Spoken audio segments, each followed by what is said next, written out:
അസ്സലാമലൈക്കും, നമസ്കാരം. എന്തൊക്കെയുണ്ട് മുത്തുമണികളെ വിശേഷങ്ങളൊക്കെ? എല്ലാവർക്കും സുഖമല്ല? എല്ലാവരും സുഖമായിരിക്കുന്നു വിചാരിക്കുന്നു. എല്ലാവരും സുഖമായിരിക്കട്ടെ. പുതിയൊരു വീഡിയോയിലേക്ക് എല്ലാവർക്കും സ്വാഗതം.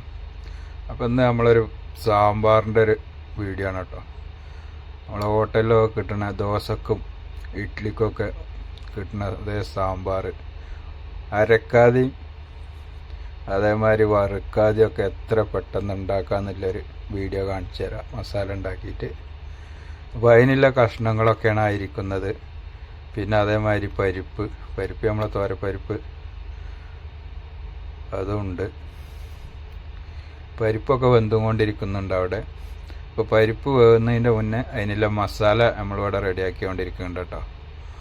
മസാല വെച്ചാൽ ഉള്ളി വാട്ടുകയാണ് ആദ്യം കുറച്ച് എണ്ണ ഒഴിച്ചിട്ട് കുറച്ച് കടുകും കുറച്ച് നമ്മളെ വെറ്റൽ മുളക് ഉണ്ടല്ലോ, ചുവന്ന മുളക്, ഇവിടെ അത് ഉണ്ടമുളകാണ്. കടുകും ഉണ്ടമുളകൊക്കെ ഇട്ടിട്ട് ഒരു 3-4 ഇല കറിവേപ്പിലൊക്കെ ഇട്ടിട്ട് ഉള്ളി നല്ലോണം മൂപ്പിച്ചെടുക്കുക. ഉള്ളി നല്ലോണം മൂത്ത് വന്നതിന് ശേഷം ഇതേമാതിരി തക്കാളി ഇട്ട് കൊടുക്കുക.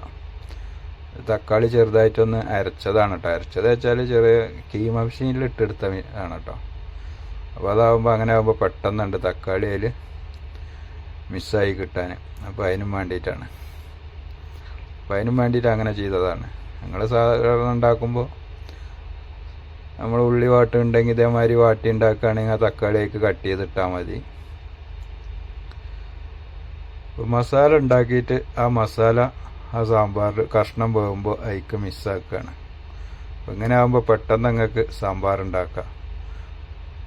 ഒരു ഗ്യാസിൻ്റെ മുകളിൽ 2 അടുപ്പ് എങ്ങനെയായാലും ഇല്ലായിരിക്കില്ലല്ലോ, 2 ബർണറില്ലായിരിക്കില്ലല്ലോ. ഒരു ബർണറിൽ കഷ്ണം വെക്കുക, ഒരു ബർണറിൽ ഇതേമാതിരി മസാല ഉണ്ടാക്കുക. അപ്പോൾ സാമ്പാർ പൊടിയാണ് കേട്ടോ അത്. ഒരു 200 ഗ്രാമിൻ്റെ സാമ്പാർ പൊടിയാണ്. അതേമാതിരി കായപ്പൊടി ഉണ്ട്. പിന്നെ അതേമാതിരി കായമുണ്ട്, LG എല്ലാം ഉണ്ട്. ഏതെങ്കിലും ഒന്ന് ഇട്ടാലും മതി, 2 എണ്ണം പാടെ ഇടണമെന്ന് ആവശ്യമില്ല. പൊടി ഇട്ടാലും മതി, LG ഇട്ടാലും മതി. പിന്നെ അതിക്ക് മസാലയ്ക്ക് വേണ്ട കുറച്ച് മല്ലിപ്പൊടിയാണ് എടുക്കുന്നത്. ഇത്രയും മല്ലിപ്പൊടി എടുത്തിട്ടുണ്ട്. ഒരു 3 കിലോ പരിപ്പാണ്, അതിക്കുള്ള കഷ്ണങ്ങളും ആണ് നമ്മൾ എടുത്തിരിക്കുന്നത്. മല്ലിപ്പൊടി, മഞ്ഞൾപ്പൊടി, മുളകും പൊടി, ഈ 3 ഇടുന്നുണ്ട്. മുളകും പൊടി കുറച്ച് കൂടുതൽ എടുക്കുന്നുണ്ട് ഇവിടെ. നിങ്ങൾക്ക് മുളകും പൊടി ആവശ്യമില്ലതിനനുസരിച്ച് എടുക്കുക. മല്ലിപ്പൊടി മഞ്ഞൾപ്പൊടി എടുത്തില്ലേറെ കുറച്ച് മുളകും പൊടി കൂടുതൽ എടുക്കുന്നുണ്ട്. ഇത് കുറച്ച് എരിവില്ലാത്ത മുളകും പൊടിയാണ്, അതുകൊണ്ടാണ് കേട്ടോ. എരിവില്ലൊക്കെ ആണെങ്കിൽ അതിനനുസരിച്ച് ഇട്ടാൽ മതി. പിന്നെ ഒരു 200 ഗ്രാമിൻ്റെ ഒരു ഫുൾ പാക്കറ്റും പിന്നെ കുറച്ച് പകുതി ബാക്കി ഉണ്ടായിരുന്ന ഒരു അര പാക്കറ്റ് അതും ഇട്ടിട്ടുണ്ട്.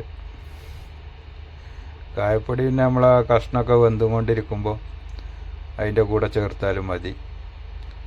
പുളിയൊക്കെ പറന്ന് ഒഴിക്കുമ്പോൾ അതിൻ്റെ കൂടെ ഒഴിച്ചു കൊടുത്താലും മതി. അപ്പോൾ ആ മസാല, ആ ഉള്ളിയും തക്കാളിയൊക്കെ വാട്ടി വന്നില്ല, മസാല നന്നായിട്ട് ഒന്ന് മിക്സാക്കി ആ പച്ചമണമൊക്കെ പോകുന്നത് വരെ നന്നായിട്ട് വേവിച്ചെടുക്കുക. ആ പച്ചമണം പോകുന്നത് വരെ നന്നായിട്ടൊന്ന് വേവിച്ചെടുക്കുക. തീ കുറച്ച് വെക്കുക. ആ സമയത്ത് കുറച്ച് വെള്ളം ഒഴിച്ചിട്ട് ഒന്ന് മിക്സായതിന് ശേഷം കുറച്ച് വെള്ളം ഒഴിച്ച് കൊടുക്കുക. ചൂടുവെള്ളം ഒഴിക്കണമായിരിക്കും ഏറ്റവും നല്ലത്. ചൂടുവെള്ളം ഇനി ഇല്ലയെന്നുണ്ടെങ്കിൽ അപ്പോൾ പച്ചവെള്ളം ഒഴിച്ചാലും മതി, എന്നാലും പ്രശ്നമില്ല. ചൂടുവെള്ളം നിങ്ങളടുത്ത് ഉണ്ടെങ്കിൽ അപ്പോൾ ചൂടുവെള്ളം ഒഴിച്ചു കൊടുക്കുക.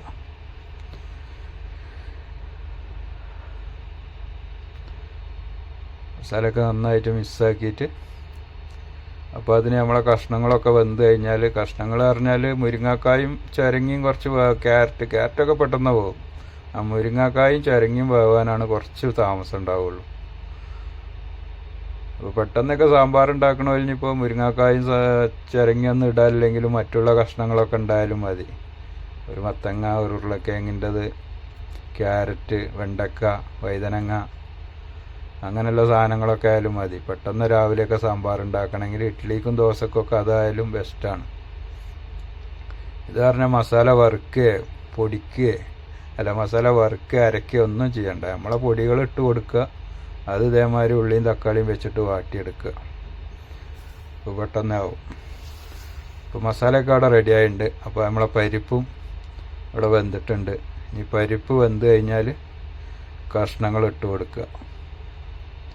കഷ്ണങ്ങൾ വേവാനായിരിക്കും കുറച്ച് താമസം ഉണ്ടാവുക. കഷ്ണങ്ങൾ വെന്ത് കഴിഞ്ഞാൽ പിന്നെ പണി കഴിഞ്ഞു. അപ്പോൾ ഇത് ഫുള്ളായിട്ട് ഇതിലേക്ക് ഇട്ട് കൊടുക്കുന്നില്ല കേട്ടോ, കുറച്ച് ബാലൻസ് വെക്കുന്നുണ്ട്. ഫുള്ള് ആവശ്യമില്ല. അതിലൊരു പകുതി മുക്കാലും എടുത്തിട്ടുള്ളൂ. വെണ്ടക്ക, വഴുതനങ്ങ, വെണ്ടക്ക പിന്നെ ഇട്ട് കൊടുക്കുള്ളൂ കേട്ടോ. മത്തങ്ങ, വെണ്ടക്ക ഇതിൻ്റെ കൂടെ ഇട്ട് കൊടുത്തു കഴിഞ്ഞാൽ പിന്നെ വെണ്ടക്ക എവിടെയെന്നുള്ളത് കാണൂല.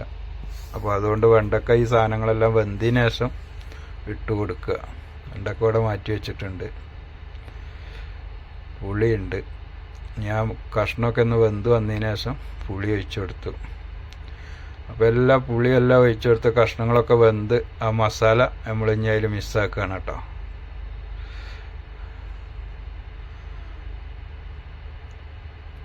സാമ്പാർ റെഡിയായി. ഇത്ര പെട്ടെന്ന് സാമ്പാർ റെഡിയാകല്ലേ. ഇനിയിപ്പോൾ ഒന്ന് തിളക്കുക. ആ മസാലയൊക്കെ ഇട്ട് കൊടുത്തിട്ട് ഒന്ന് തിളച്ച് കഴിഞ്ഞാൽ നമുക്കൊരു ചെറുതായിട്ടൊന്ന് വറവിട്ട് കൊടുക്കുകയും ചെയ്യാം. കുറച്ച് കടുകും കുറച്ച് ഉണ്ടമുളകും കുറച്ച് കറിവേപ്പില ഇട്ടിട്ട് ഒന്ന് കടുക് വറുത്ത് കൊടുക്കുക. അത് കഴിഞ്ഞിട്ട് കുറച്ച് മല്ലിയിലയും കൂടി അതിൻ്റെ മുകളിൽ ഉണ്ടെങ്കിൽ കട്ട് ചെയ്തിട്ട് കഴിഞ്ഞാൽ ആ സാമ്പാറിന് നല്ലൊരു ടേസ്റ്റായിരിക്കും കേട്ടോ. നല്ല അടിപൊളി ടേസ്റ്റായിരിക്കും. ഇനിയിപ്പോൾ നിങ്ങൾക്കത് രാവിലെ വെച്ചിട്ട് ഉച്ചക്കും വൈകിട്ടും ഒക്കെ ചോറിൻ്റെ കൂടെയും കഴിക്കാനും സാറായിരിക്കും കേട്ടോ. ദോശക്ക് വേണ്ടിയിട്ട് മാത്രം ഉണ്ടാക്കി വെക്കേണ്ട ആവശ്യമില്ല. ഒരു നേരം ഒരു സാമ്പാർ ഉണ്ടാക്കി വെച്ചാൽ നിങ്ങൾക്ക് 3 നേരം കഴിക്കുക. പണി എളുപ്പമാവും. പിന്നെ അതിൻ്റെ കൂടെ വേറെ എന്തെങ്കിലും വല്ല മീനോ ബീഫോ കോഴിയോ എന്താ നിങ്ങളെടുത്തില്ല വെച്ചെങ്കിൽ അതും ആയില്ലേ. കറി സാമ്പാർ അവിടെ റെഡി ആയി കഴിഞ്ഞാൽ ആ പണിയാണ്ട് ഒരുങ്ങി കിട്ടും. ഇങ്ങനെ കുറച്ച് കൂടുതൽ രാവിലെയൊക്കെ ഉണ്ടാക്കി വെക്കുകയാണെങ്കിൽ. നമ്മളിപ്പോൾ ഇതിവിടെ ദോശക്കും വേണ്ടിയിട്ടാണ് കേട്ടോ ഉണ്ടാക്കുന്നത്. ദോശക്കുള്ള സാമ്പാറാണ് ഉണ്ടാക്കിയിരിക്കുന്നത്. അപ്പം ഞാൻ ഒന്ന് വറവിടുക. ചെറുതായിട്ടൊരു ഫ്രൈ പാനിൽ കുറച്ച് ഓയിലൊക്കെ ഒഴിച്ച് കൊടുത്തിട്ട് കുറച്ച് കടുകൊക്കെ ആവശ്യത്തിന് ഇടുക. നമ്മളെ കടുകിൻ്റെ ഇപ്പോൾ ഐറ്റം എണ്ണം പറഞ്ഞു തന്നപ്പോൾ നിങ്ങൾക്ക് തൂക്കം പറഞ്ഞു കഴിഞ്ഞപ്പോൾ നിങ്ങൾക്ക് ഇപ്പോൾ അത്രയും ആവശ്യമല്ലല്ലോ വീട്ടിലൊക്കെ ഉണ്ടാക്കുമ്പോൾ. കുറച്ച് ഉണ്ടമുളക്, വറ്റൽമുളക് ഇവിടെ ഉണ്ടമുളകാണ് വരുന്നത്, അതാണ് ഇട്ട് കൊടുത്തേക്കുന്നത്. കുറച്ച് കറിവേപ്പിയും കൂടി അതിൻ്റെ കൂടെ ഇട്ട് കൊടുക്കുക. കടുകും ഒക്കെ പൊട്ടി എല്ലാം കറക്റ്റായ കൊടുന്ന് ഒഴിച്ച് കൊടുക്കുക. ഇനി അതിൻ്റെ മേലെ കുറച്ച് മല്ലിയിലയും കൂടിയും കട്ട് ചെയ്ത് ഇട്ടാണ്ടല്ലോ സാധനം പൊളിയായിരിക്കും. എന്നിട്ട് ആ സാമ്പാറൊന്ന് കൂട്ടി വെക്കുന്നുണ്ടോ. നിങ്ങളെ വീട്ടിൽ ആര് സാമ്പാർ കൂട്ടാത്തവരുണ്ടെങ്കിലും ഇങ്ങനെ സാമ്പാർ ഉണ്ടാക്കിയാൽ അവർ കൂട്ടും. കാരണം ആ മസാലക്ക് വേറൊരു ടേസ്റ്റാണ്. വറുത്തരക്കുന്നത് വേറൊരു ടേസ്റ്റ്, വറുക്കാതെ ഇതേമാതിരി ഉണ്ടാക്കുന്നത് വേറൊരു ടേസ്റ്റാണ് കേട്ടോ. അപ്പോൾ ഇത് ദോശക്കും വേണ്ടിയിട്ടുള്ള സാമ്പാറായിരുന്നു ഇപ്പോൾ നമ്മൾ ഇതുവരെ കണ്ടിരുന്നത്. അപ്പോൾ ദോശയും ഇവിടെ റെഡി ആയിക്കൊണ്ടിരിക്കുന്നുണ്ട്. അപ്പോൾ ഈ വീഡിയോ നിങ്ങൾക്ക് ഇഷ്ടപ്പെട്ട് കഴിഞ്ഞാൽ എല്ലാവരും ഒന്ന് ലൈക്കും കമൻറ്റൊക്കെ ഒന്ന് ചെയ്യണേ. വീഡിയോ ഒക്കെ ഒന്ന് ഫുള്ളായിട്ട് വാച്ച് ചെയ്യുക. നിങ്ങളെ കുടുംബത്തിക്കൊക്കെ ഒന്ന് ഷെയർ ചെയ്ത് കൊടുത്തോളൂ. സാമ്പാർ പെട്ടെന്ന് ഉണ്ടാക്കാൻ, നല്ല ടേസ്റ്റിൽ മസാല ഇട്ട സാമ്പാർ ഉണ്ടാക്കാൻ എങ്ങനെയാണെന്നുള്ളത് ഉണ്ടാക്കി വാങ്ങിക്കോളൂ. പുതിയ മുത്തുമണികളൊക്കെ വീഡിയോ കാണുന്നുണ്ടെങ്കിൽ ഒന്ന് സബ്സ്ക്രൈബ് ചെയ്താൽ ബെൽ ബട്ടൺ ഒന്ന് അടിച്ചെടുത്ത് ഒന്ന് ഹാൾന്ന് കൊടുത്താൽ ഞാൻ ഇടുന്ന വീഡിയോസുകളൊക്കെ നിങ്ങൾക്ക് കിട്ടിക്കോളും. അപ്പോൾ സാമ്പാറുമായി ദോശയായി. അപ്പോൾ പിന്നെ അത് ടേസ്റ്റ് നോക്കണ്ടേ. ടേസ്റ്റ് നോക്കാതിരിക്കാൻ പറ്റില്ലല്ലോ. അതൊന്ന് ടേസ്റ്റ് നോക്കുകയും ചെയ്തിട്ടുണ്ട്. അടിപൊളി ടേസ്റ്റാണ്, ഒന്നും പറയാനില്ല. അപ്പോൾ ഓക്കെ, അതൊക്കെയാണ് ഇന്നത്തെ ഒരു വീഡിയോ. ഇഷ്ടപ്പെട്ട് കഴിഞ്ഞാൽ ലൈക്കും കമൻറ്റും സബ്സ്ക്രൈബും ചെയ്യാൻ മറക്കരുത്. ഫുള്ളായിട്ടൊന്ന് വാച്ച് ചെയ്യുക. അടുത്ത നല്ലൊരു വീഡിയോയുമായിട്ട് വീണ്ടും വരുന്നുണ്ട് ഇൻഷാ അല്ലാ. അതുവരെ എല്ലാവരോടും ബൈ ബൈ. കമൻറ്റ് ചെയ്യാൻ മറക്കരുത് നിങ്ങളുടെ അഭിപ്രായങ്ങൾ. ഓക്കെ.